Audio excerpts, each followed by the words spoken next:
dañada.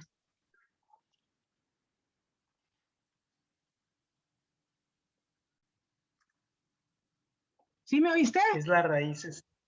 Sí. Sale. Problemas para pararse de puntas. ¿Qué raíz?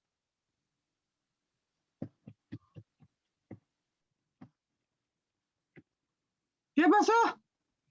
¿La puede contestar otra, doctora? Dale. Leslie. ¿No? Sí, 9L1. ¿Qué?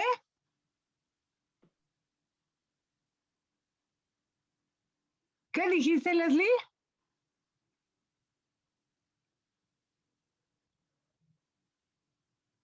Leslie.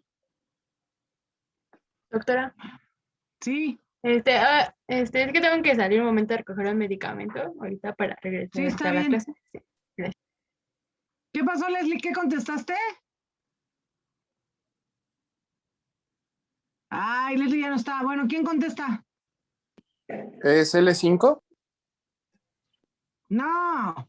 Es L4. Era en S1, Ay, L4. L5. ¿Eh? Era en Es S1, S1. L5. ¿Quién dijo S1? Yo, Leslie.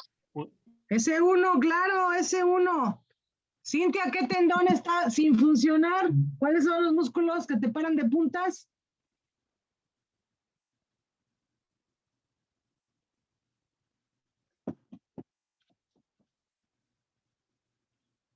¿Qué pasó? Perdón, ¿Ya ven? doctora, no escuché bien. Gastrocnemius. ¿Qué músculos te paran de puntas?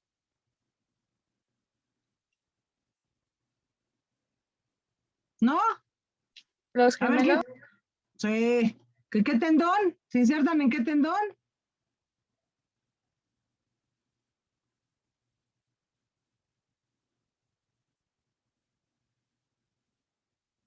¿A qué tendón van? ¿Es el tendón de Aquiles? Pues sí, es el tendón de Aquiles. tendón de Aquiles. No la escuché, doctora. Tendón de Aquiles. Ah.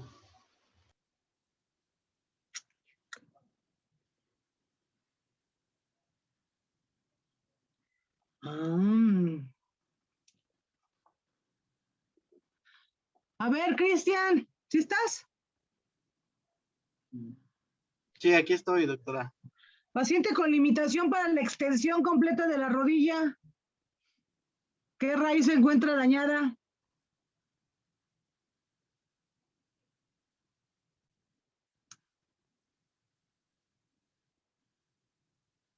¿No? ¿Quién me contesta? L4. Johan, perfecto.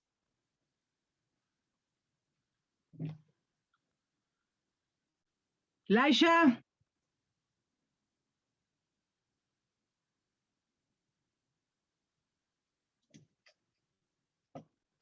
¿Estás, Laisha? Creo que comentó que no iba. Ah, que se iba por el medicamento. A ver, Uriel. Sí. Ajá. Raíz afectada en la imposibilidad para pararte de talones y caminar con los talones. Si más no recuerdo, es L5. Sí, L5.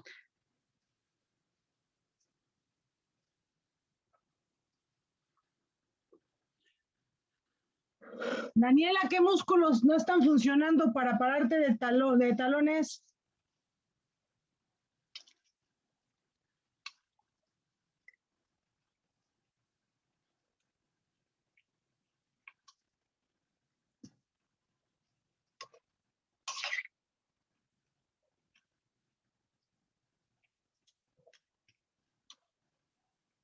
Daniela. Sí, aquí estoy, doctora. ¿Qué músculo no está funcionando si no te puedes parar de talones? El tríceps. No, sí es No. talón. ¿Cuál? No.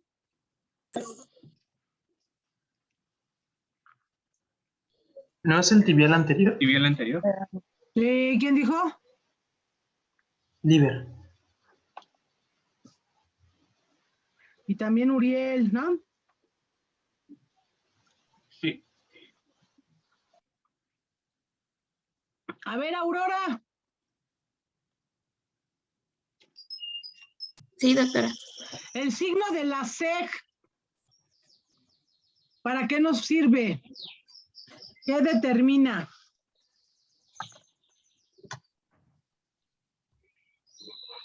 Si hay daño en L4 o L5. Es decir, ¿cómo que si hay daño?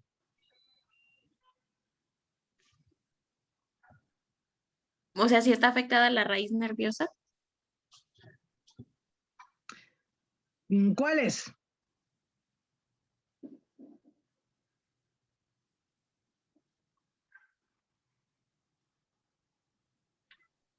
En L5. En L5, sí. Entonces, el signo de la SEG, ¿de qué te habla? Pues sí es positivo de que hay daño en la raíz nerviosa del L5. ¿Solamente de L5? También sería de la ciática, bueno, o sea, De del nervio las raíces ciático. que corresponden al nervio ciático. A ver, otra vez esa última parte. La técnica de la serie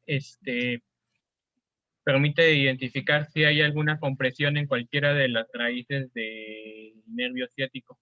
En este caso, para cualquier ciatalgia, si hay una compresión por encima de, no se notaría. Exacto. ¿Y cuáles son las raíces que sí tienen que ver con el nervio ciático? L4, L4, S5 y S1. L5 y S1. Entonces, acuérdense, eso tiene que ver directamente con el nervio ciático, porque son las raíces que lo forman. Entonces, quedamos que Aurora, ¿sí está Aurora? Sí, Una hernia de disco. ¿Mediante qué mecanismos puede generarte sintomatología?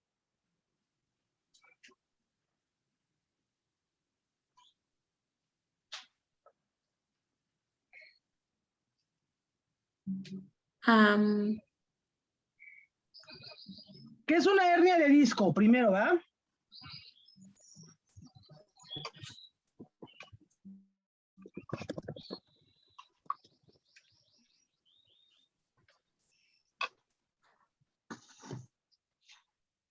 pues es cuando el líquido dentro del disco se sale. Pero no se dice líquido, ¿cómo se llama eso? Ay, es que el núcleo pulposo. Ah, ajá. Entonces, ¿qué es una hernia de disco?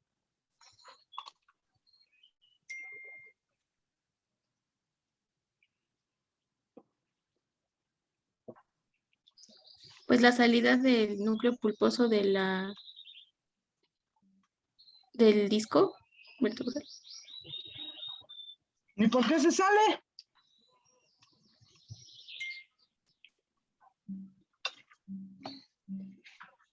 Por una compresión. Pues yo comprimo los míos a cada rato y no se ha salido todavía ninguno. O bueno, porque se rompe la cápsula. No se llama cápsula, ¿cómo se llama?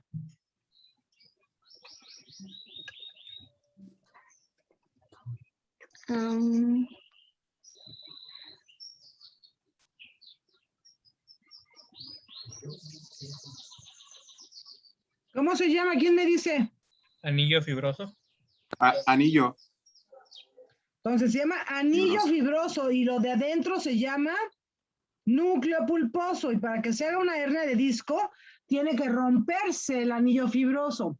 Ahora, quedamos que a la salida del núcleo pulposo te genera dolor. ¿Por qué?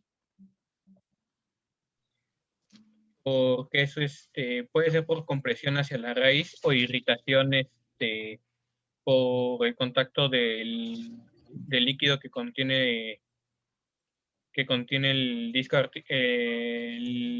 el disco hacia lo que es el exterior. Ujú. Entonces te puede hacer un daño por compresión, que es un daño mecánico, o te puede hacer un daño químico, que es por la salida de ese núcleo pulposo que nunca previamente ha tenido contacto con el exterior y menos con una raíz nerviosa. Y por eso les decía que las hernias de disco contenidas, que son aquellas pequeñitas que no están dando una compresión a la raíz, generan dolor. Y entonces, si la hernia es tan chiquita, ¿por qué genera dolor? Justamente por eso. Porque ese núcleo pulposo está irritando a la raíz. La raíz no está acostumbrada a que el núcleo pulposo, ese líquido, tenga contacto con la raíz, por eso duele. ¿Sí?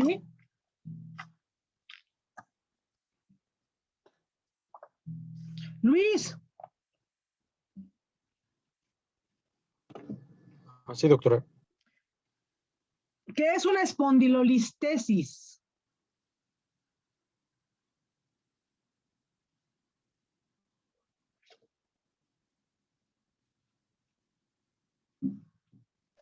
Doctora, tengo que abrir la puerta, me ausentaré unos minutos. Sí. Se trataba de lo que era un desplazamiento, ¿no? ¿Desplazamiento de qué? De lo que viene siendo una vértebra. Ajá, ¿por qué?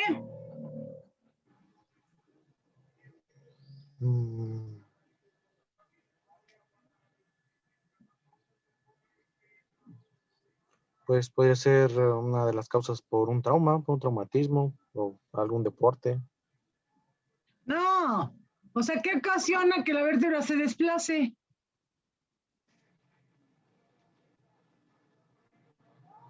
O sea, yo me voy a jugar fútbol y ya por eso se me va a desplazar una vértebra.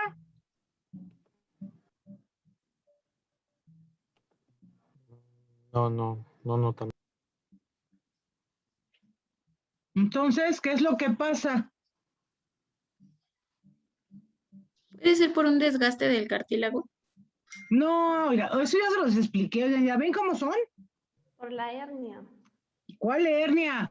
¿Qué pasa cuando qué ocasiona que la vértebra se desplace? Se salga de la fila.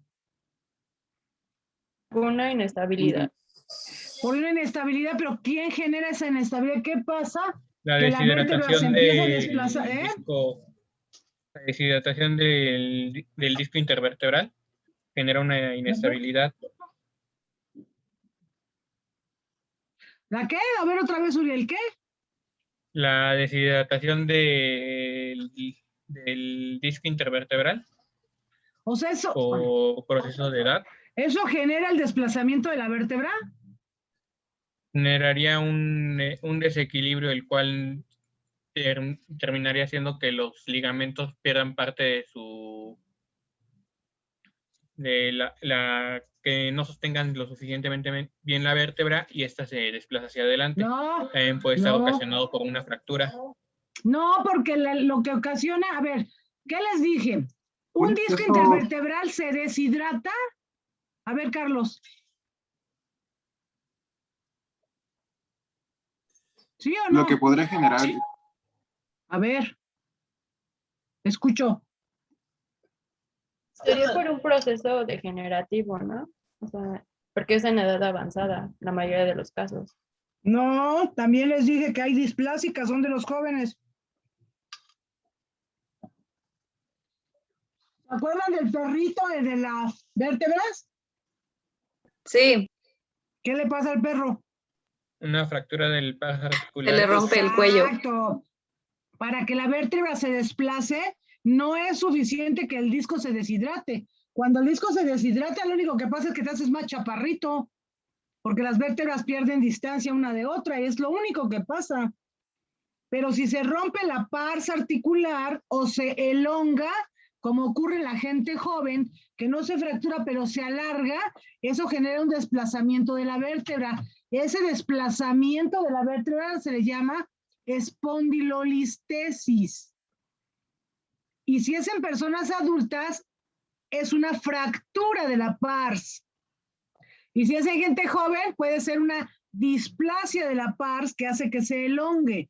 No se rompe, pero se elonga y permite el desplazamiento. ¿Sí? Ahora, si es inestable, pues lo voy a determinar ¿cómo? ¿Cómo determino, Mariana, la inestabilidad en una espondilolistesis?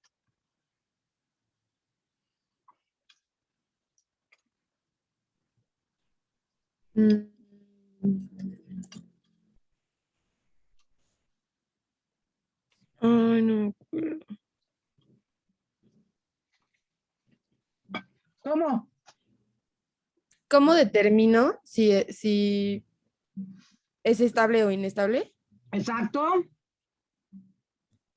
¿Qué hago? Pues una radiografía. ¿Con qué características esa radiografía? ¿Cómo se debe tomar? Una radiografía dinámica. A ver, ¿cómo se hace?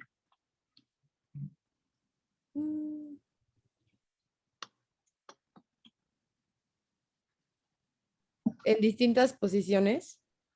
¿Cuáles? Tiene extensión de la espalda y una central para determinar el movimiento de la vértebra. Exacto, entonces le vas a tomar unas radiografías simples, laterales. Le vas a tomar una simple comparado, lateral, parado. Y le vas a tomar una radiografía lateral con flexión de su columna, que se agache. Y después otra radiografía con extensión de la columna, que se haga lo más atrás que se pueda. Y entonces yo puedo medir ahí el desplazamiento. Y si se mueve, es que está inestable. ¿Sí? Eso es lo que hacemos en caso de espondilolistesis. Ana Emilia. Mande, aquí estoy. ¿Un conducto qué es? Esa terminología de decir conducto lumbar estrecho, ¿de qué me habla?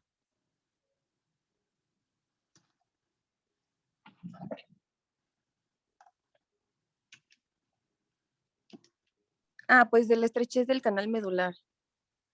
¿Canal medular?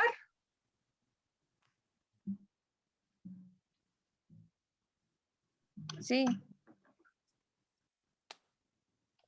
¿Sí? ¿Así se llama canal? Sería de los agujeros de conjunción, ¿no? Exacto. ¿Qué le pasa a los agujeros de conjunción? Se estrechan, se oprimen, se comprimen. Se hacen chiquitos. ¿Y por qué se hacen chiquitos?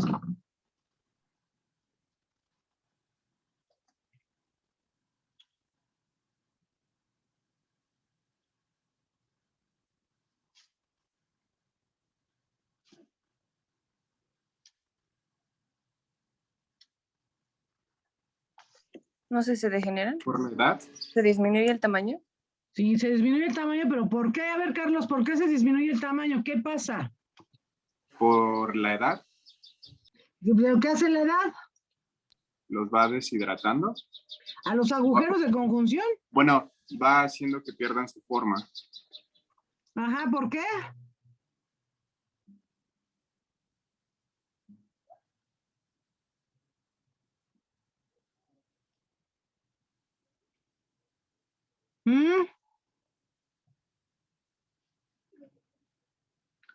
O sea, el agujero de conjunción. Ajá.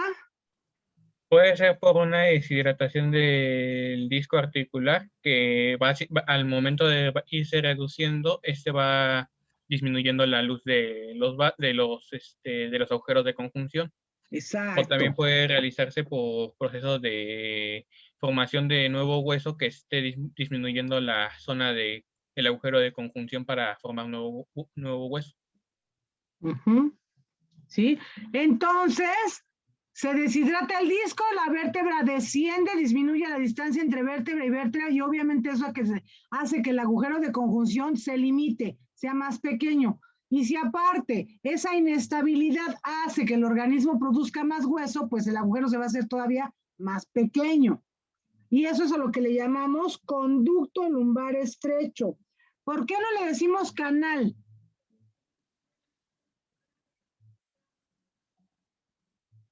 Porque el canal es abierto. Exacto. ¿Y el de la columna? Pues es cerrado. Exacto. Es como un tubo, pues. Entonces el canal no tiene tapadera, ves el contenido. Y en el conducto, pues no ves el contenido a menos que te asomes por un extremo. ¿Sí? Sí. ¿Sí les está quedando claro? Sí. Sí. Muy bien. Me falta. A ver. Ujú.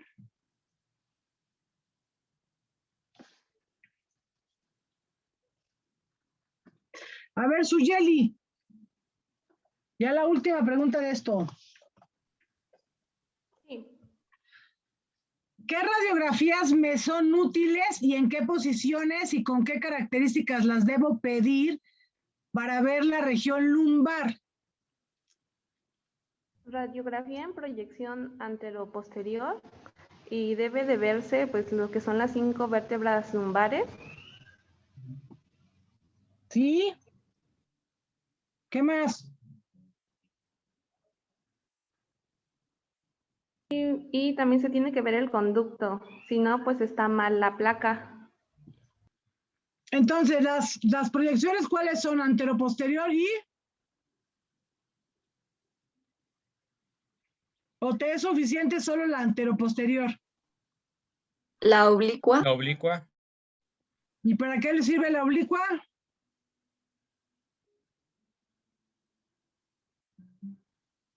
Es para observar la pars. Sí, es para observar la pars, pero yo necesito ver las vértebras antes de ver la pars. Entonces yo voy a empezar solicitando un estudio auxiliar básico. Sí, y ¿También las lateral? radiografías básicas, ¿cuáles son? Anteroposterior y lateral. Ajá, ¿de dónde? ¿Qué De la región otra columna. vez? ¿Eh? Una La proyección. columna lumbar. Una proyección anteroposterior y lateral de columna. ¿Qué región? Lumbar. Lumbar. ¿Qué características debe ser la radiografía? Ahora sí, repítenos otra vez esa parte que dijiste. Se deben observar las 5 vértebras lumbares. ¿Sí? Y pues se debe de observar lo que es el conducto. El conducto no lo vas a ver en una radiografía. ¿Qué otra característica debe tener la radiografía? ¿Cómo debe ser tomada?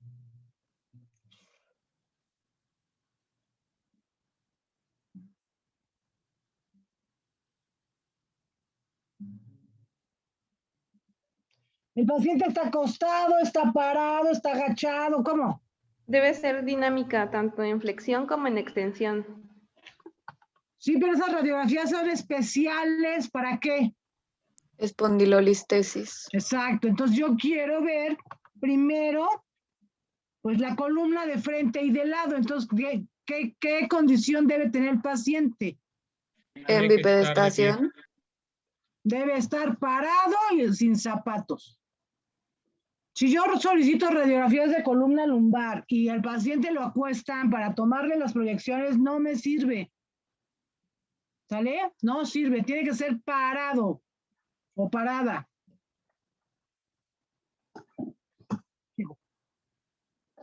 ¿Vale? Sí. Ya quedó más claro esto, más lo había sido más bolas, oiga. No, sí está bien, doctora. Sí, segurísimo. Sí, Ahora, doctora. columna cervical, quedamos que se iban a estudiar los datos clínicos de en base o con guía del libro que vimos ahí. Entonces, nosotros vamos a ver que las alteraciones de la columna cervical pues tienen de estrecha relación con qué plexo. Plexo nervioso. Braquial. El plexo braquial, y quedamos que el plexo braquial está formado de ¿cuáles raíces?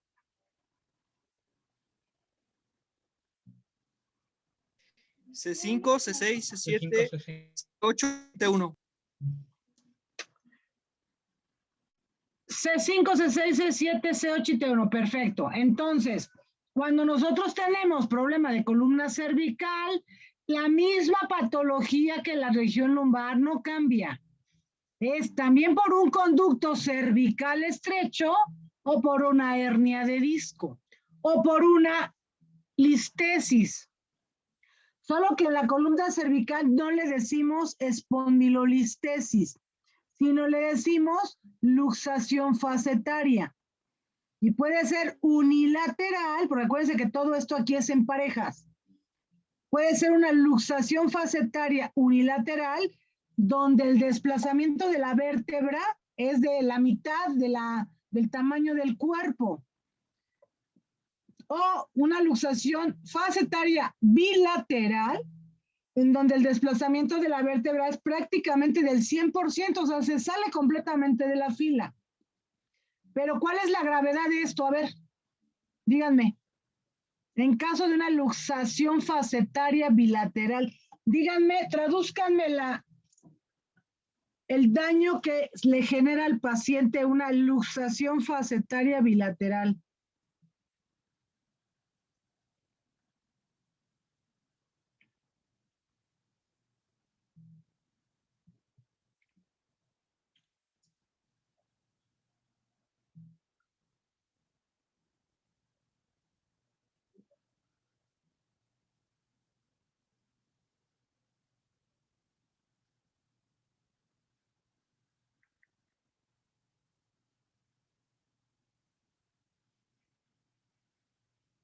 A ver.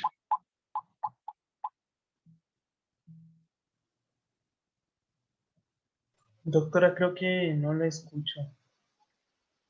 ¿Nadie me escucha? Un poco entrecortado. A ver, una luxa, les decía yo, que la espondilolistesis cervical no le llamamos con ese término. Es un desplazamiento, sí, de la vértebra, pero no le decimos espondilolistesis. Le decimos luxación facetaria. ¿Sí? Esa luxación facetaria sí es unilateral, porque acuérdense que las articulaciones de las vértebras son en pareja, derecha e izquierda, todas las vértebras. Entonces le decimos, en caso de que el desplazamiento sea del 50% de la vértebra, se dice luxación facetaria unilateral. Y si esa vértebra se desplaza completamente y se sale de la fila, se le llama luxación facetaria bilateral. En la región cervical, tradúzcanme las manifestaciones clínicas de ese paciente con una luxación facetaria cervical.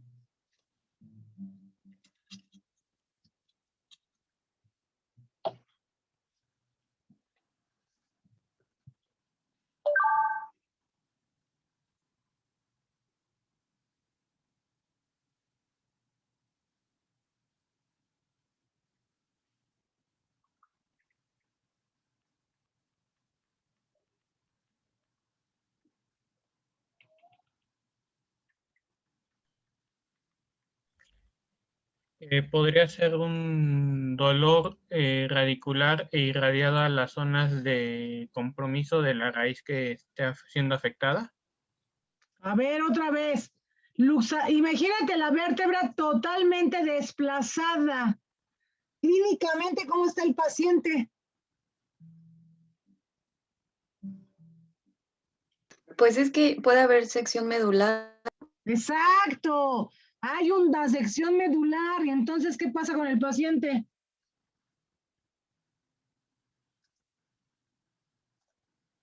¿Quién dijo sección medular? Yo, Marlene.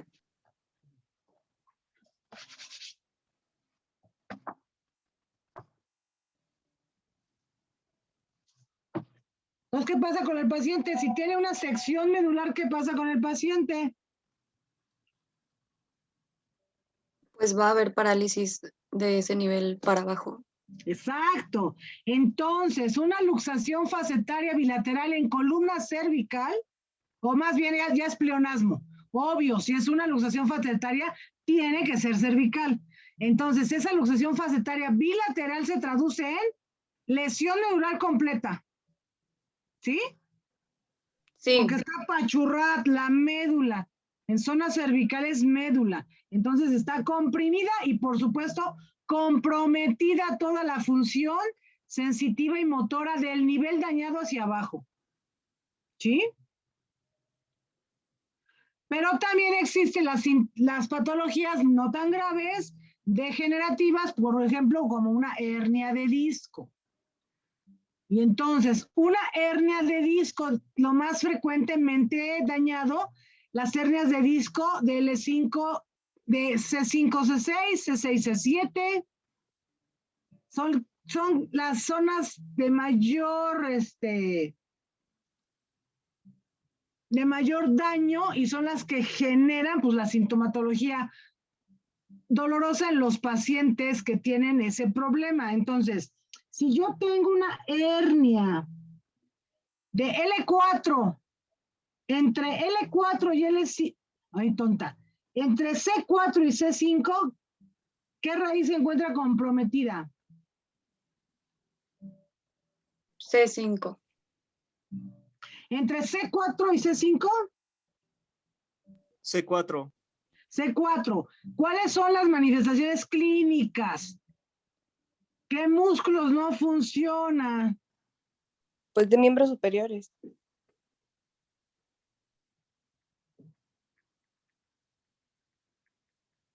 Claro, de miembros superiores, por supuesto, pero ¿qué?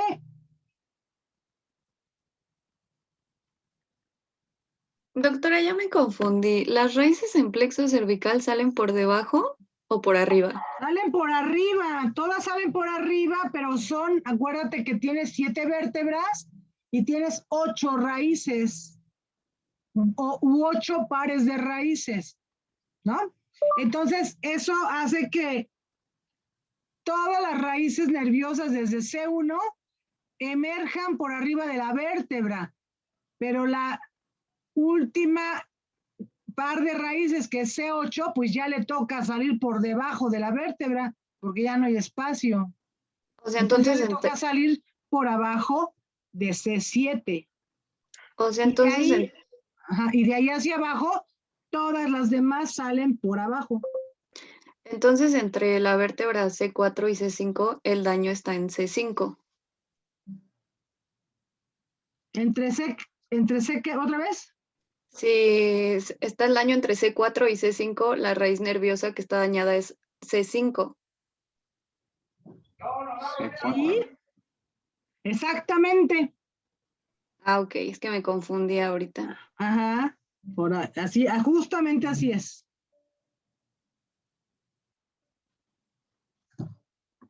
Entonces, pero ahorita tenemos que ser más específicos. Y entonces, quiero que me digan si yo tengo una hernia entre C5 y C6, pues me van a decir la raíz comprimida, ¿cuál es? C5, ¿no? C5. C5. ¿Y las manifestaciones clínicas, cuáles son?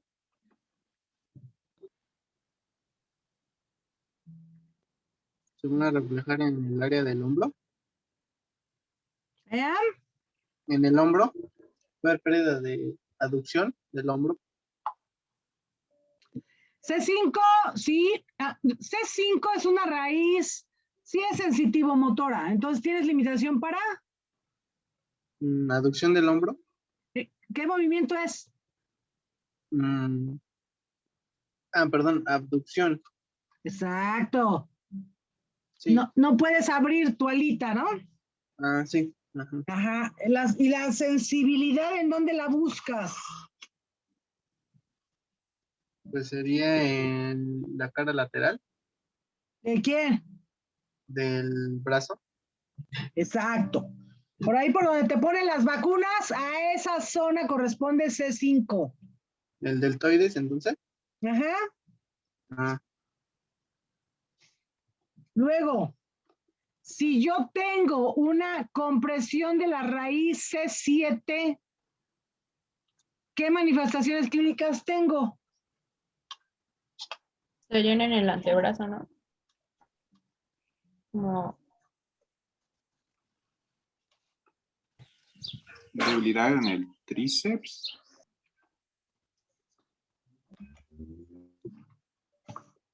En el tríceps. Ni siquiera se han tomado la molestia de abrir el libro. ¿Verdad? Doctora, ¿puede Ahí hasta repetir los la dibujos. pregunta, por favor? Que si tienes una radiculopatía de C7, ¿qué manifestaciones clínicas tienes?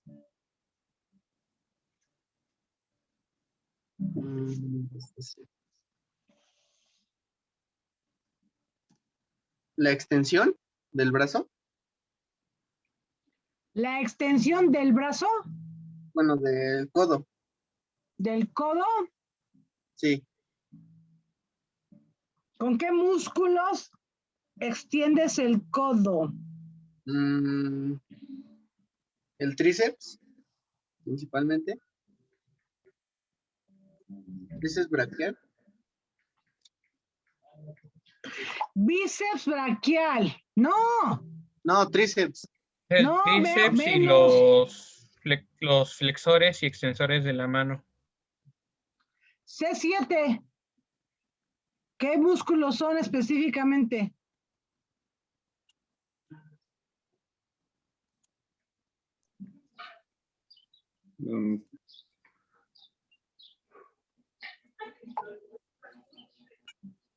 Extensores de los dedos. No. Ay. Eso ya quedamos 2 clases de que lo iban a estudiar y no lo han estudiado, pero ni nada, ¿eh? Sí, incluso en el libro que nos indicó, dice que para exploración neurológica de C7 son parte del tríceps, los flexores y los extensores de los dedos. Y también indica que esos puede que no tengan tanta relevancia, ya que también tienen inervación de C8. Pero con predominancia en C7. Ajá. Y para yo especificar, ahí el libro también dice que si quiero explorar la raíz de C7, ¿cómo la exploro?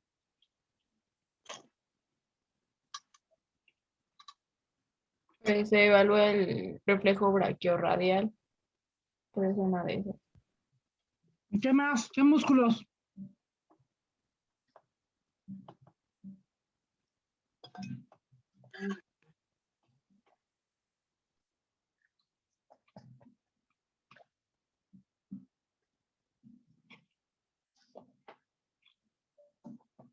¿Qué más músculos de las manos?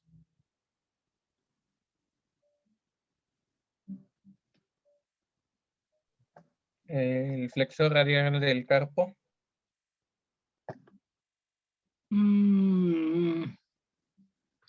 Flexión, o sea, los radiales. Sí.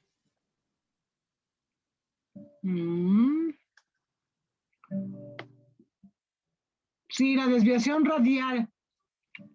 Y la flexión profunda de los dedos de la mano, ¿qué raíz está? ¿Qué raíz nerviosa le corresponde a esa zona? Que se los dije con los nervios. Acuérdense que tenemos 2 nervios que están en zona flexora y un nervio en zona extensora, ¿se acuerdan?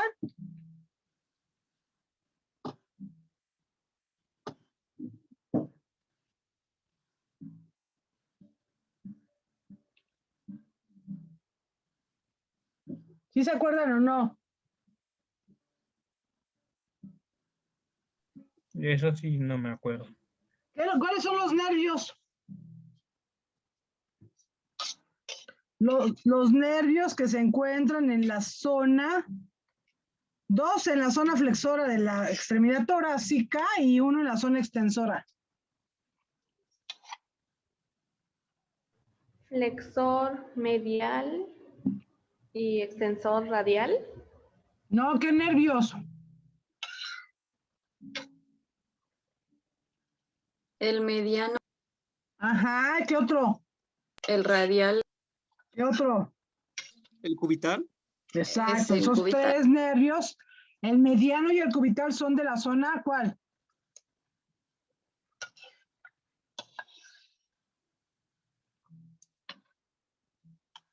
Para la flexión. ¿Y el radial? Para la extensión. Esos son los nervios, digamos, que son parte del plexo braquial o están formados con las raíces del plexo braquial, pero que su área de influencia se encuentra pues en la extremidad torácica, en la zona distal. Y tiene que ver prácticamente con la función de la mano. Sí, por supuesto que tienen también importancia en la función de la muñeca, del antebrazo y del codo, pero más de la mano. Y les había dado yo las regiones que inerva cada uno. ¿Ya no se acuerdan o sí?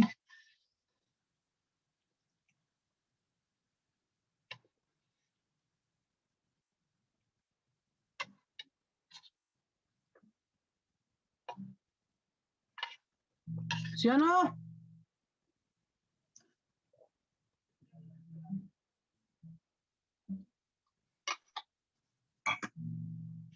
La región tenar es por el nervio radial. La región tenar no es por el nervio radial. Es por el nervio cubital. La tenar.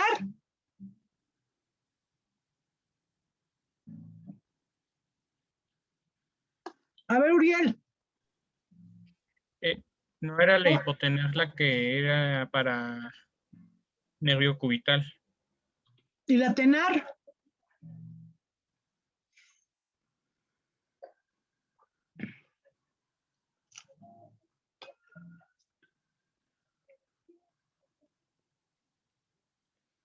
¿Qué nervio inerva la zona tenar? El mediano. El mediano. ¿Y el radial para qué sirve?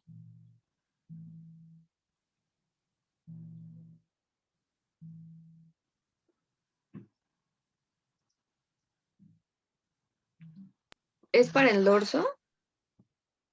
Es para el dorso. Y entonces, ¿qué le toca hacer? ¿Cuál es su función? Hacer la extensión. Exacto, está la parte extensora. ¿Sale? Y yo les había dejado una tarea que era que me dijeran los 6 túneles dorsales de la mano.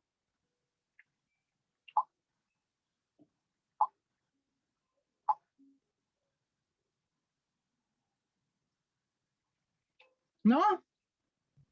Sí. Órale, ¿cuál es el primero?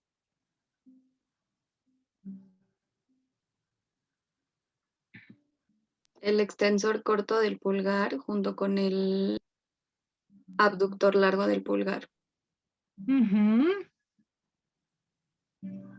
Esos yo se los di cuando les di cervicobraquialgias y cuando tenemos una alteración del primer túnel, ¿cómo se le llama esa enfermedad? ¿Por compresión?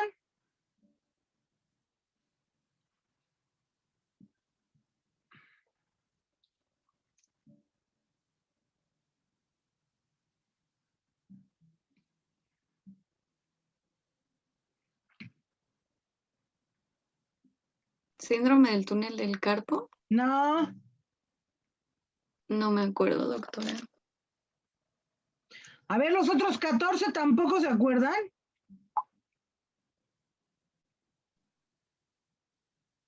No, ese sí no me...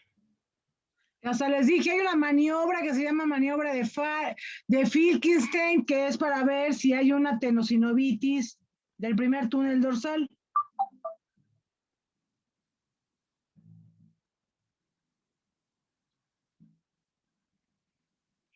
¿Se acuerdan? No, ni se acuerdan.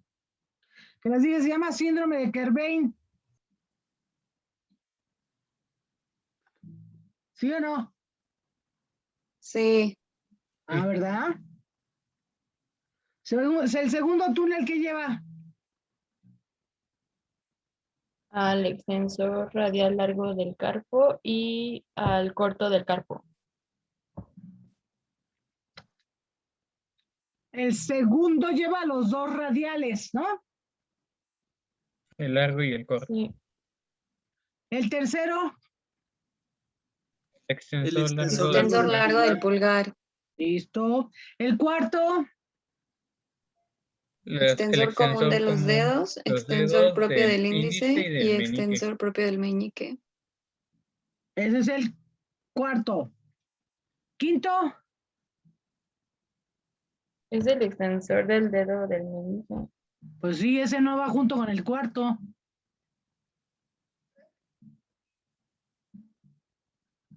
El sexto. El cubital posterior. El cubital posterior. ¿Sí? Entonces, todos esos túneles tienen la característica, pues, de ser túneles y de poder, en caso de ser sometidos a mucho esfuerzo, a que se cierre el túnel. Y al cerrarse me comprime los tendones. Eso me genera dolor y limitación funcional. Porque un tendón atorado, atrapado, pues es un tendón muy doloroso porque se inflama, se libera líquido, tienes discapacidad funcional. Y aquí en esta región, pues los músculos son más grandes. En la mano son delgados los tendones. Por eso los pacientes pudieran presentar menos dolor o un dolor más tolerable que cuando tienes atrapados tendones muy largos o muy anchos. ¿Sí? Entonces, todos los tendones que están contenidos en esos 6 túneles, de acuerdo al uso, tienen posibilidad de comprimirse porque la vaina va a tender a engrosarse y ese engrosamiento disminuye su luz y entonces el tendón se atora y se desliza con dificultad. ¿Sí? Sí. Pero de los 6 túneles, no todos se comprimen. Los que más se comprimen son así, número 1 mundial, es el primer túnel dorsal. El segundo, el tercero y los cuarto y quinto son difícilmente te dan problemas. Pero el sexto, que es el del cubital posterior, sí da lata, ¿eh? Sí da problemas, sí da dolor, sí se comprime, hay que liberarlo. Y lo que les contaba, cuando tienes un túnel que ha disminuido su luz y lo que está dentro se está vive apretado, necesitamos agrandar la casa y aquí pues no pones más cuartos, sino lo que hacemos es que la vaina que es un túnel lo conviertas en un canal, entonces le cortes con la tijera y te quede un canal ya no cerrado, ya se queda abierto y eso da la oportunidad de tener mejor movimiento, ¿sí? Sí. Dale. ¿Sí está claro? Léanse por favor eso, oigan, porque si no... A ver, entonces, ¿quieres media hora, verdad, Liber? A ver.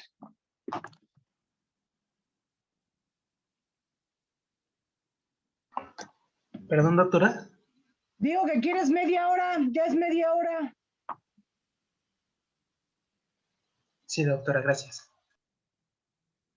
Comparto pantalla.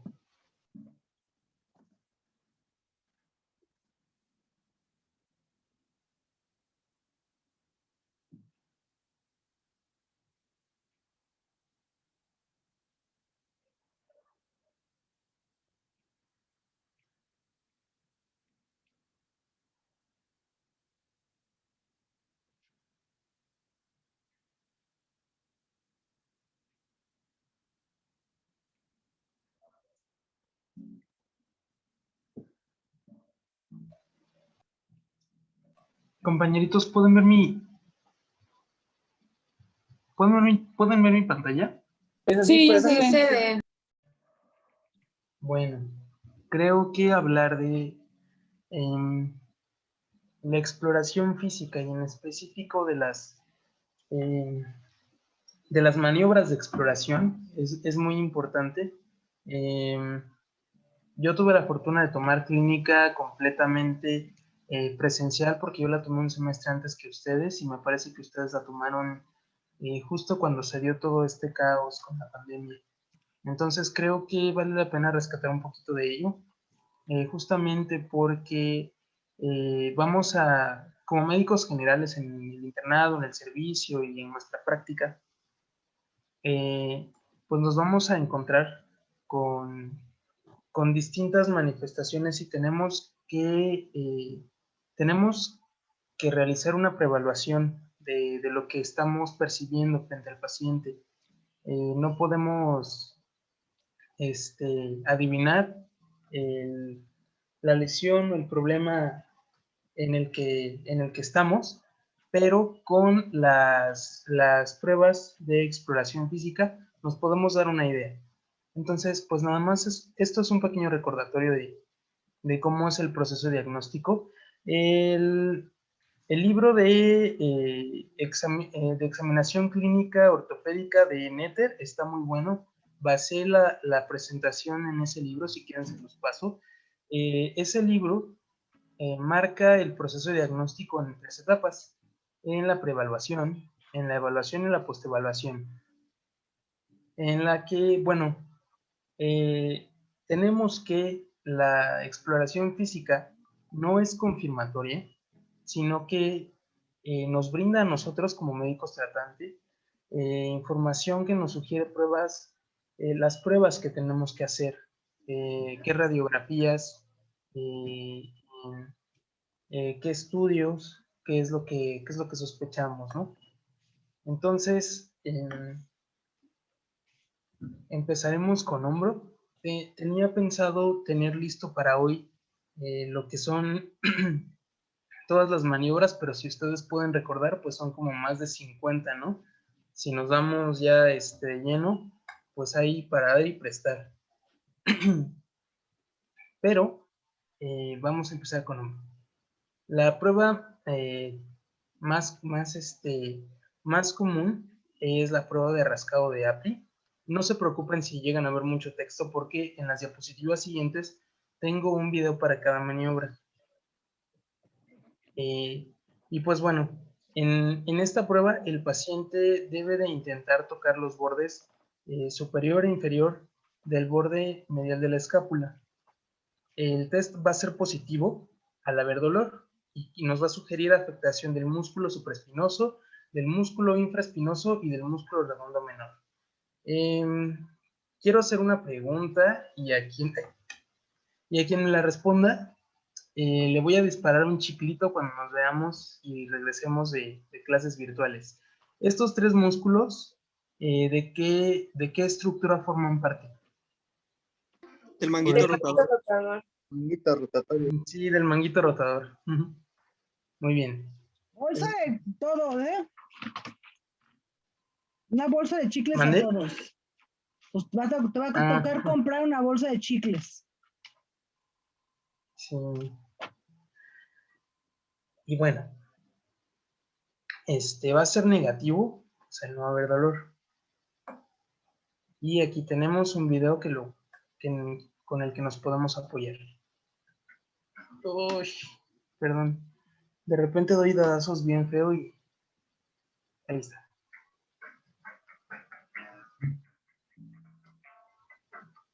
¿Sí estamos viendo y escuchando o creo que tengo que ponerle compartir audio también?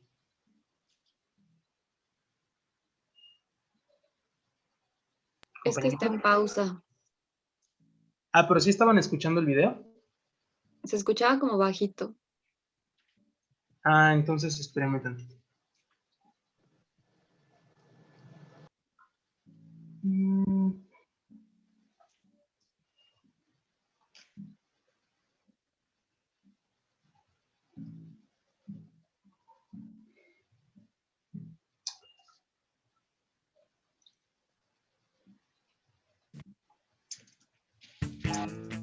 ¿Y ahora?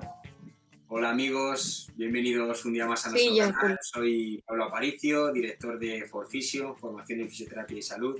Y hoy vamos a ver una prueba para valoración del manguito de los rotadores del hombro, sobre todo del músculo supraespinoso, a través de la prueba de Apley Scratch Test.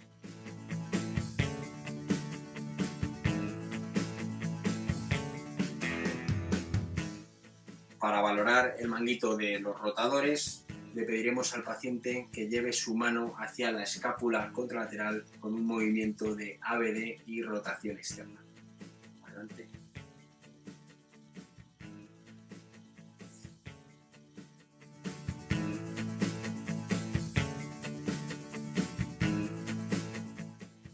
La prueba será positiva si al realizar el movimiento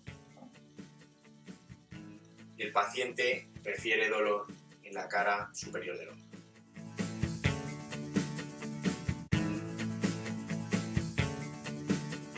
Si tenéis alguna duda... Bueno, ¿se lo vieron, chicos? Sí. Entonces, bueno, nos llega un paciente al consultorio, le hacemos la prueba de rascado de API y sale positivo. ¿Qué significa eso, chicos?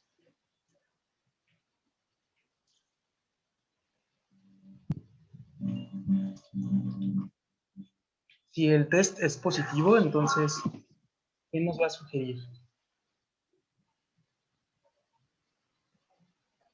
¿Qué daño? A ver, si nadie me responde en 10 segundos, significa que tendré que regresar a la diapositiva anterior. 1, 2, 3, 4, 5, 6, 7, 8, 9, 10. Bueno, recuerden, si el test es positivo, va a haber dolor que sugiere afectación en estos músculos, el supraespinoso, el infraespinoso y el redondo menor, que forman parte del manguito rotador, que son la parte superior del hombro.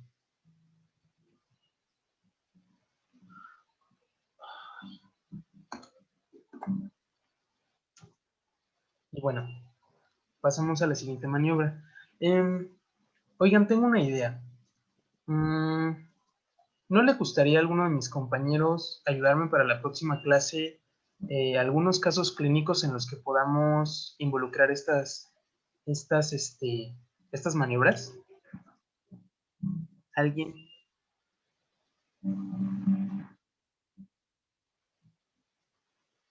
¿No?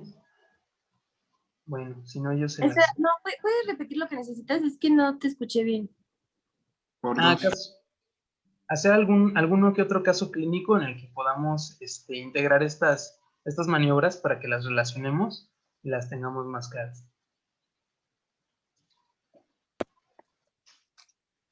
Yo me apunto. Pues sí, yo te ayudo. Vale, entonces ya tenemos a 2 compañeritos. Entonces, Yo también, ahora Liber. Entonces vamos a hablar acerca de la maniobra de Joe. Esta maniobra pues valora el estado del músculo supraespinoso y en esta el médico ejerce una contrarresistencia en la parte superior distal de los brazos del paciente con los pulgares en dirección hacia abajo. Y esta maniobra va a ser positiva al haber dolor y nos sugiere pues una rotura del tendón del músculo supraespinoso o quizá un posible compromiso del espacio subacromial. Y pues va a ser negativo al no haber dolor. Nuevamente aquí tenemos un video que nos lo ilustra perfectamente. Que si tuviera una cámara de alta definición, yo se los mostraría con mi hermanita, pero no la tengo y no puedo conectar ninguna a mi compu, entonces por eso ponemos videos.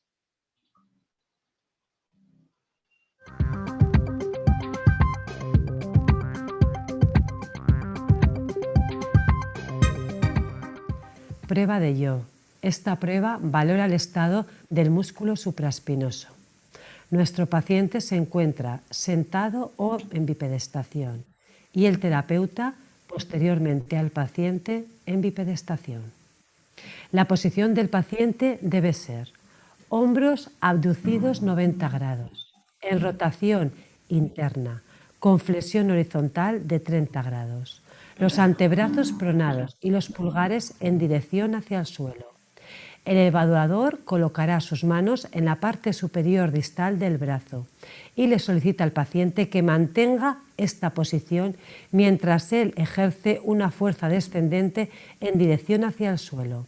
Si aparece dolor e incapacidad para mantener la posición con la fuerza aplicada, la prueba será positiva e indicativa de un proceso inflamatorio o degenerativo del tendón del músculo supraespinoso.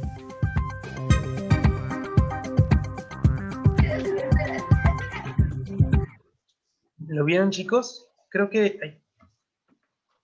esta serie de videos nos están ayudando mucho. Entonces, bueno, realizamos en el consultorio la maniobra de Yogo y sale positiva.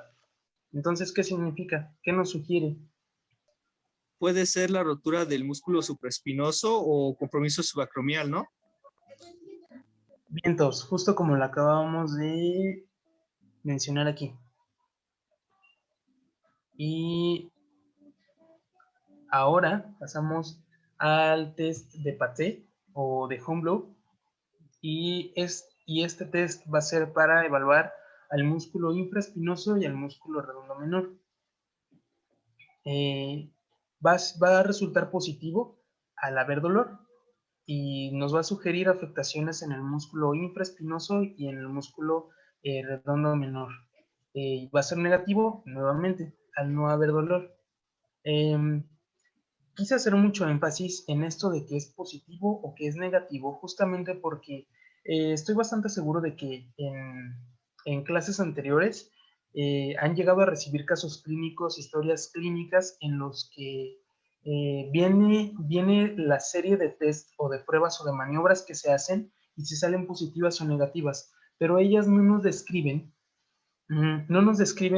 por qué podrían salir positivas o negativas, porque es algo que se supone que nosotros ya deberíamos de saber. Entonces, para ello, pues sí se requiere mucha memoria y pues qué mejor que empezar a practicarlo ahorita, ¿no? Porque posiblemente cuando leamos una historia clínica nos va a venir test de Paté positivo y entre otras cosas, miles de cosas de las cuales tenemos que armar un diagnóstico. Entonces, pues sí valdría la pena recordar qué significa cada test positivo. Y nuevamente un video de la Universidad de Valladolid.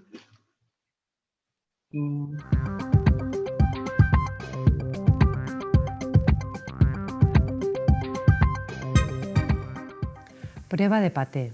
Esta prueba valora el estado del tendón del músculo infraespinoso. El paciente se encuentra en sedestación, mientras que el clínico se encuentra en bipedestación posterolateral al paciente. El examinador coloca el hombro en separación de 90 grados y el codo flexionado 90 grados. Una mano fija el hombro y la otra se coloca en la parte distal del antebrazo. Se solicita al paciente que lleve su mano hacia arriba, resistiendo el terapeuta el movimiento de rotación externa. La prueba será positiva cuando aparezca dolor en la zona posterolateral del acromion.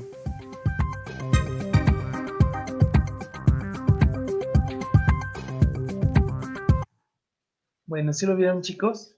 Entonces, alguien que no haya respondido, tenemos en el consultorio un test de Paté positivo. ¿Qué significaría eso?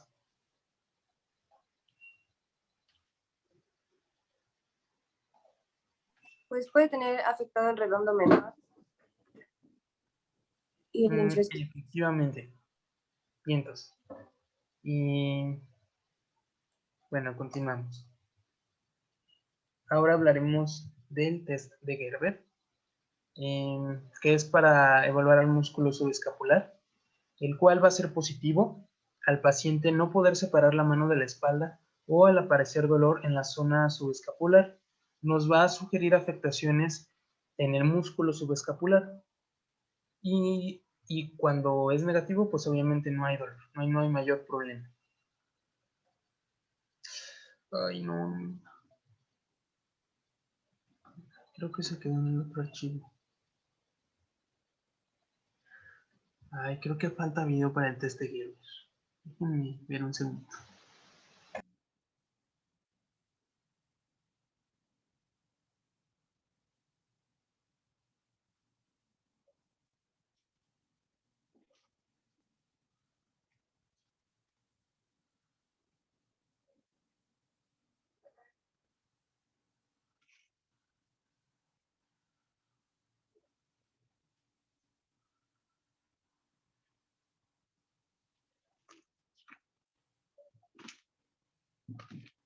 Sí, chicos, efectivamente. No entiendo por qué tengo internet, pero no se actualizó mi archivo.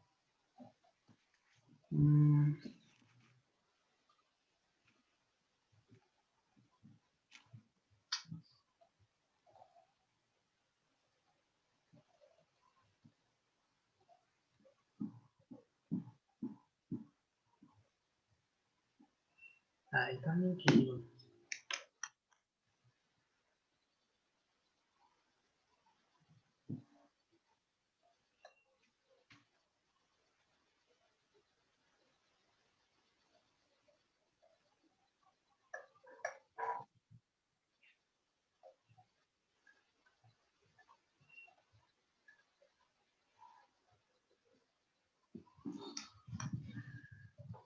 Doctora, tengo un problema técnico en la nube, pero voy a buscar un video del test de Gerber aquí y se los comparto.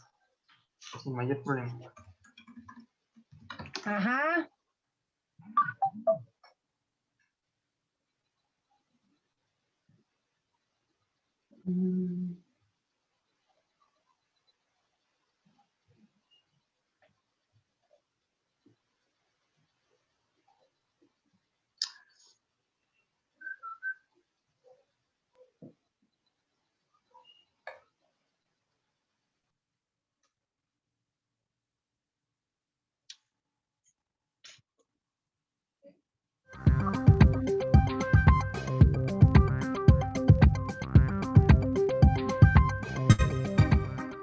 Prueba de Gerber.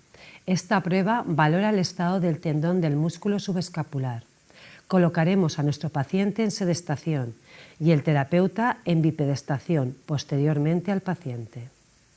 Se coloca el brazo extendido en rotación interna y con el codo flexionado, el dorso de la mano en contacto con la espalda. El evaluador coloca una mano en la escápula y la otra sobre el tercio distal del antebrazo. Se le pide al paciente que separe la mano de la espalda, mientras que el evaluador resiste el movimiento. Será positiva la prueba cuando el paciente no pueda separar la mano de la espalda y/o aparezca dolor en la zona de inserción del músculo subescapular.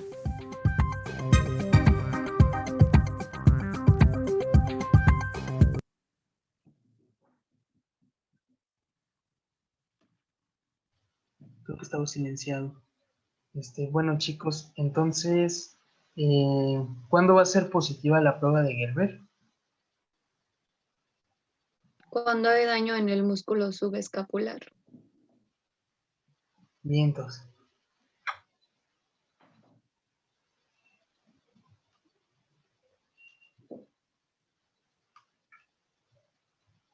Doctora, una disculpa. Creo que tengo que retirarme.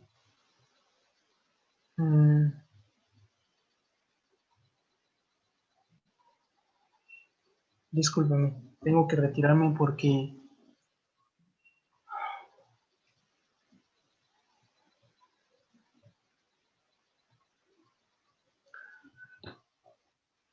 mi mamá necesita un poquito de ayuda. Está bien, Liber. Cuídate mucho. Gracias, doctora.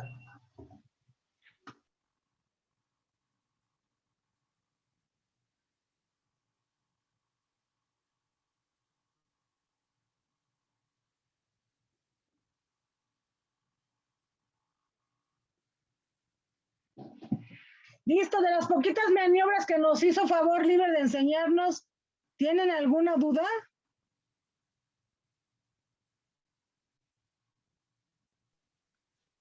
Creo que no, doctora. No, doctora. Yo sí. Ajá. En el subescapular, el paciente llega presentando qué síntomas, que no puede, o sea, que no puede hacer, no sé cómo explicarlo. ¿Cómo sabes que es ese músculo? Sé que tiene su función, pero no es una acción que hagas mucho, no sé.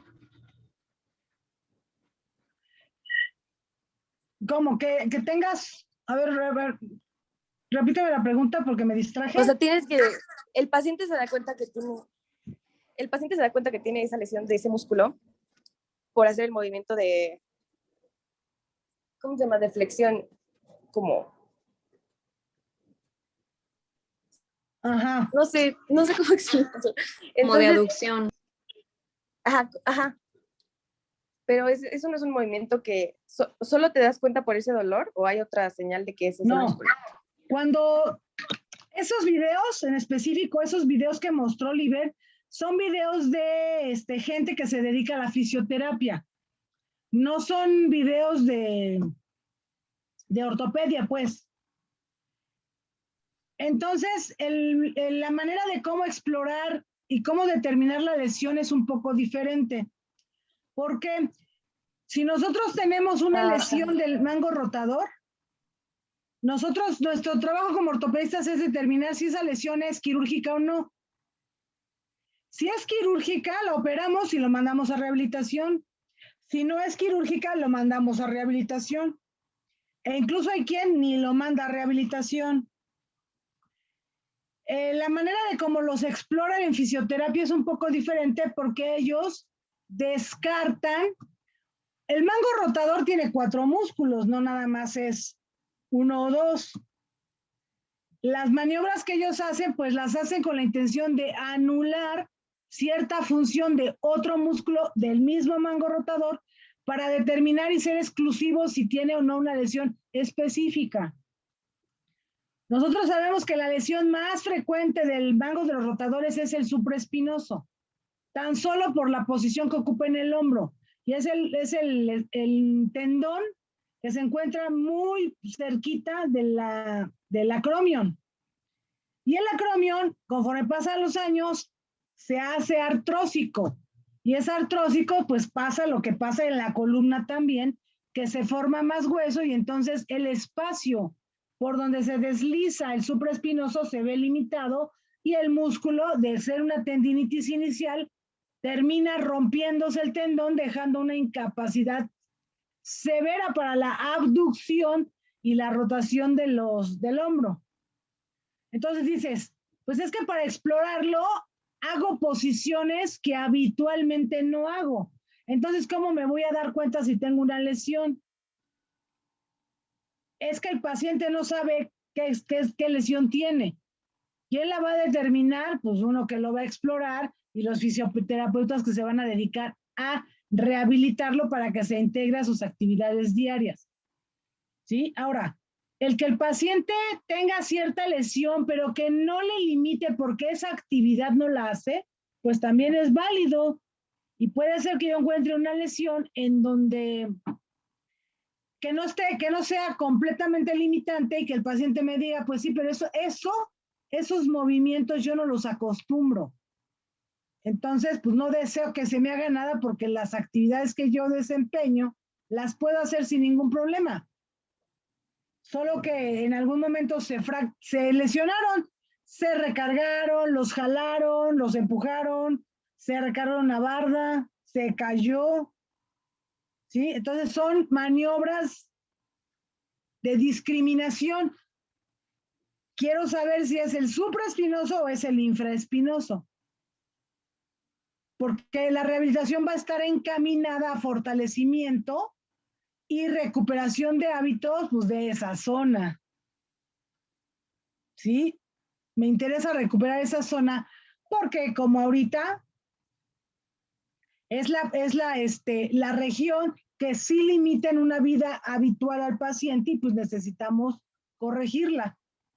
¿Sí? Por eso es que cuando ves las maniobras dices, pues qué rara posición o qué posiciones tan específicas pones al paciente cuando a veces ni siquiera es una posición que use de forma habitual.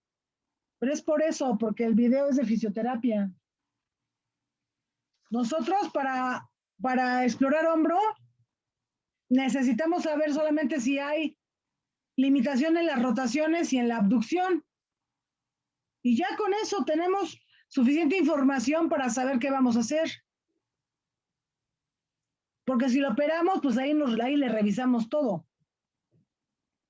En cambio, el fisioterapeuta pues no lo va a operar para ver qué tiene por dentro, ¿verdad? Tiene que hacer maniobras encaminadas a descartar o confirmar la patología que presuntamente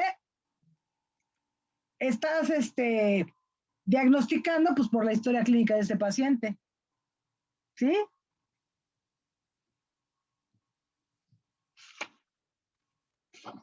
Sí, doctora. ¿Está claro? Bueno, eso es en cuanto al hombro. Ahora, hay patologías del hombro, como les dije la otra vez, hay patologías del hombro, muchas. Está la bursitis subacromial, está el síndrome de deslizamiento, está la tendinitis bicipital, está la simple capsulitis adhesiva o está algún esguince o lesiones por luxaciones recurrentes. Pensé que no me voy a escuchar. ¿Sí? Y entonces el tratamiento varía un poco, pero sí debemos saber qué tiene porque de eso determinamos si son quirúrgicos o no. Les duele el hombro, pero ¿será que lo tengo que operar o solamente con reposo y rehabilitación? ¿O lo infiltramos? ¿O qué hacemos? El chiste, aquí la situación es resolver el problema. ¿Sí? ¿Alguna otra duda? Sí, doctora. ¿Más dudas?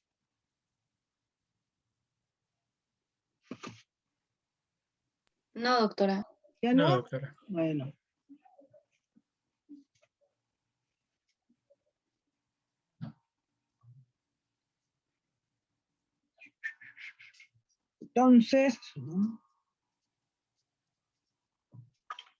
Entonces, a ver qué vamos a.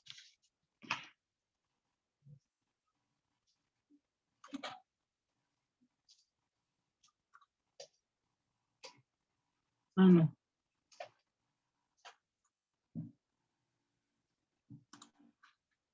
Déjenles pongo.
Entonces quedamos que la sintomatología dolorosa se va a manifestar de acuerdo a las raíces comprometidas en las patologías del cuello, ¿sí?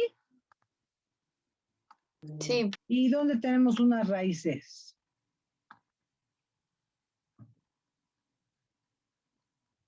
¿Dónde tenemos unas de columna?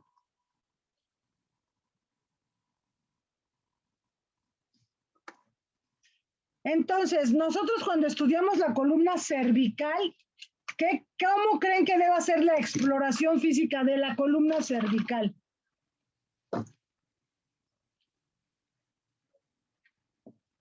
¿Qué le exploramos?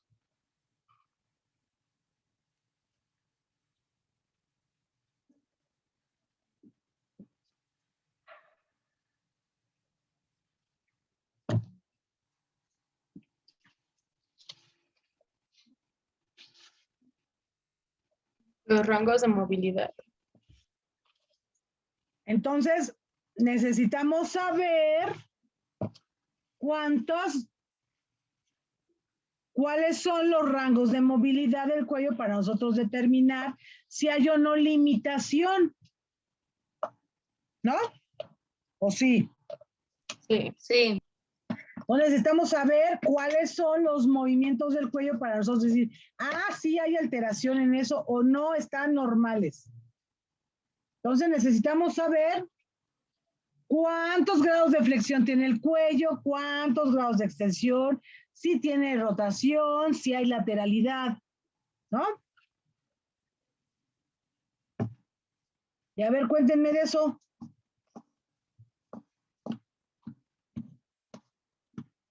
Pues se puede, bueno, en este caso la flexión, que el paciente pues toque, bueno, que su barbilla la lleve hacia el pecho y debe ser un ángulo de movilidad de 45 grados.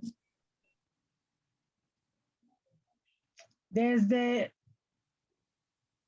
bueno, ¿eso es en cuanto a la flexión? Sí. ¿Y de extensión? ¿Cómo es? Es llevar la cabeza hacia atrás, la nuca tocando parte de la espalda, el rango de movimiento es de 75 grados. Pero la cabeza nunca te va a llegar a la nuca o a la espalda. Mover, llevar la cabeza hacia lo que es la parte de atrás. Y sería la parte de extensión del cuello. Sí. ¿Qué otro movimiento le exploran?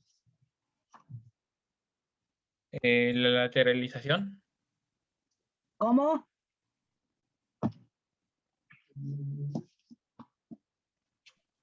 Es del mundo central que está en el que se encuentra el cuello, llevarlo hacia un lado, que sería hacia un hombro, y hacia el otro, y ese tendría un rango entre 30 a 45 grados. Lateralidad. Luego, ¿qué otros movimientos tiene? Sería la rotación y esa se llevaría la barbilla al hombro, bueno, derecho y otra vez al izquierdo, y debe ser de un ángulo de aproximadamente, creo que 70 grados. ¿De 70 grados?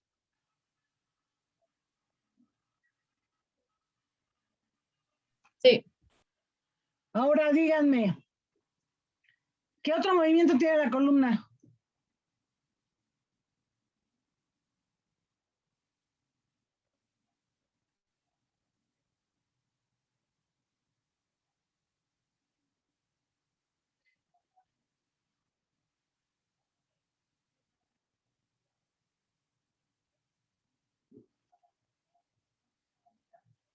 ¿Sí me escucharon o yo no? Sí, doctora. Sí. A ver, entonces. Pues como cuando hace círculos con la cabeza. Sí, son movimientos de circunducción. Gracias a qué es que nosotros podemos hacer flexión, extensión, lateralización de la cabeza, inclinación derecha-izquierda y círculos. ¿Por qué lo podemos hacer?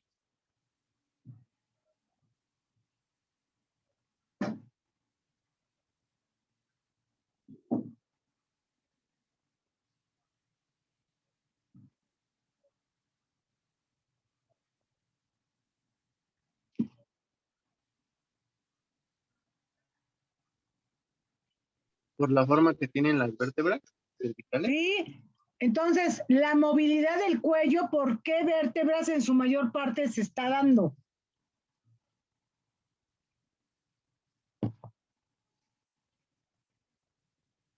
Por Atlas y Axis. Entonces, nosotros tenemos la columna cervical dividida en dos, la columna cervical superior y la columna cervical inferior. Entonces, le llamamos C0 al occipital. La articulación occipito-atroidea le llamamos C0. Y atlanto-axoidea la llamamos C1 y C2. ¿Sí? Entonces, esas tres estructuras nos dan la columna cervical superior, que prácticamente son las encargadas de la movilidad del cuello. De toda la movilidad del cuello. Ya los últimos grados de flexión y extensión nos ayuda el resto de la columna cervical inferior para lograrlos, pero la realidad es que nosotros movemos el cuello en flexión y extensión gracias al occipital con la unión del atlas. Y hacemos la lateralización del cuello de querer mirar hacia atrás por un lado y por el otro, gracias a la articulación de C1, que es el atlas, con C2, que es el axis. Y el que nosotros tengamos limitado el poder girar la cabeza como los búhos es porque nosotros tenemos un ligamento transverso que se une a la odontoides del axis como poste, la odontoides y ligamento transverso derecha e izquierda que se unen al atlas. Y eso hace más estable la articulación y te da la posibilidad de girar, pero no de girar 360 grados, porque el ligamento transverso no es tan largo, es corto.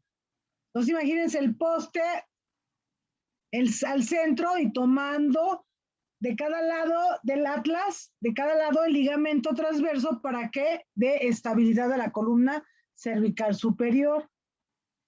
Cuando nosotros tenemos entonces patología de columna cervical y tenemos limitación de los movimientos del cuello, pues por lógica y sabiendo esto, la patología debe estar entre C0, C1 y C2.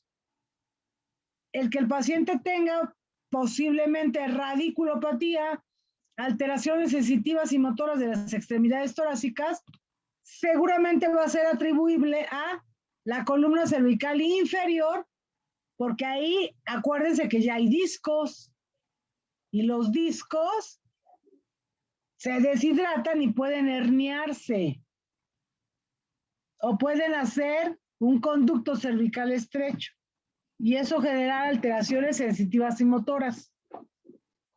Pero eso tendría que ver más que nada con la columna cervical inferior.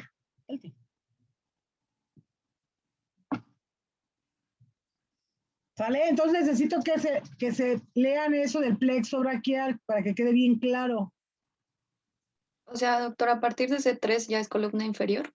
Sí. Bueno, columna cervical inferior. Inferior, sí, y ya la articulación, ya es articulación facetaria, ya tiene discos.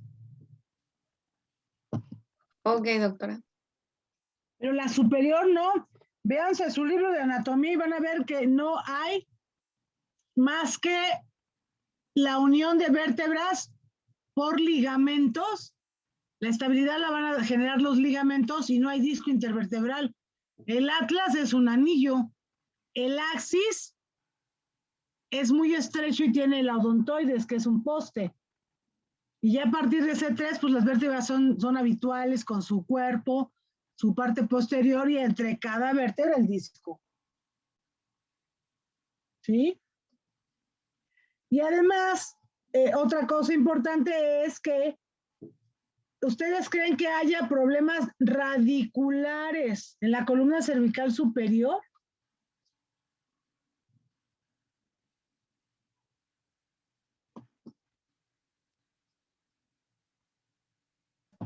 No. No, porque el otro día les estaba yo comentando las patologías del cuello. Y esas patologías de los dolores suboccipitales, de los dolores retromastoideos, esos son dolores por compresiones de raíces de columna cervical superior, como la neuralgia de C2.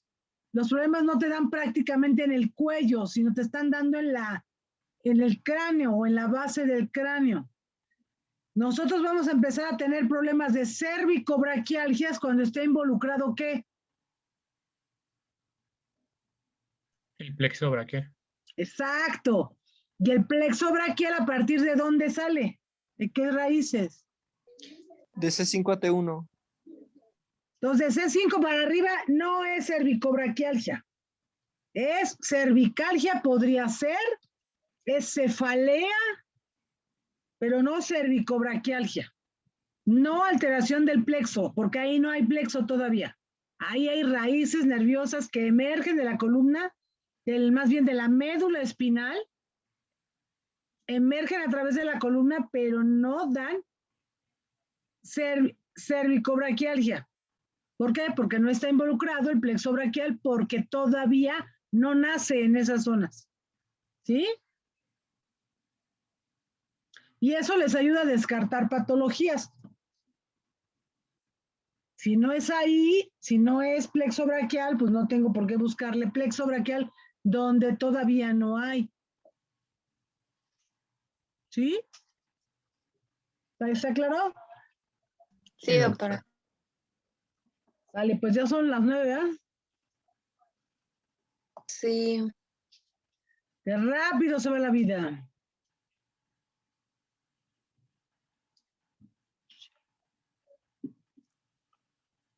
Sale, chicos, pues vámonos a descansar. O váyanse más bien a hacer tarea y estudiar. Sí, doctora. Pero de veras. A trabajar. O a trabajar. Sí, pues lo que haya que hacer, pues ni modo. Lo que toca en viernes, toca. Dale, chicos, cuídense mucho. Gracias, doctora. Hasta luego. Gracias, Hasta luego, doctora. Que Gracias, tenga doctora, buena hasta noche. Bye, bye, bye, bye. Bonita noche. Hasta luego. Bye.